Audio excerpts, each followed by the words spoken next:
இழந்து போனதை தேடவும் ரட்சிக்கவுமே மனுஷகுமாரன் வந்திருக்கிறார். For the Son of Man come to seek and to save the lost. இந்த வார்த்தையினுடைய ஆழத்தை நாம் புரிந்திருக்க வேண்டும். We need to understand the depth of this word. தேவகுமாரனான இயேசு கிறிஸ்து வந்ததுக்கு ஒரு பெரிய ஒரு நோக்கம் உண்டு. So Jesus Christ, the Son of Man, when he come into this world, there is a notion. இன்றைக்கு அவர் வந்ததனுடைய நோக்கம் நம்முடைய வாழ்க்கையில நிறைவேறி இருக்கலாம். So probably the notion or the purpose that he came to this world, probably it might be fulfilled in our life. ஆனா நம்மை சுற்றி எத்தனையோ ஜனங்களுக்கு அவருடைய வாழ்க்கையிலே இந்த காரியம் நிறைவேறாமல் இருக்கிறது. But there are many other peoples in those people's life these things are not had happen. ஆமென். ஆண்டவர் நம்மிடத்திலே அதை எதிர்பார்க்கிறார். But God is expecting such kind of things. நல்லா புரிந்து கொள்ளுங்க.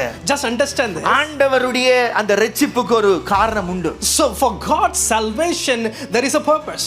ஆண்டவர் தன்னை சிலுவையிலே மரிக்க ஒப்புக்கொடுத்ததுக்கு ஒரு நோக்கம் உண்டு. So when God accepted him for to get into the cross, there is a purpose. அதற்கு பின்னாக தேவன் கொடுத்திருக்கிற ஒரு பெரிய ஒரு திட்டம் உண்டு. Behind that God's plan is also there. இன்றைக்கு சபை அதை புரிந்து கொள்ள வேண்டும். Today the church should understand that.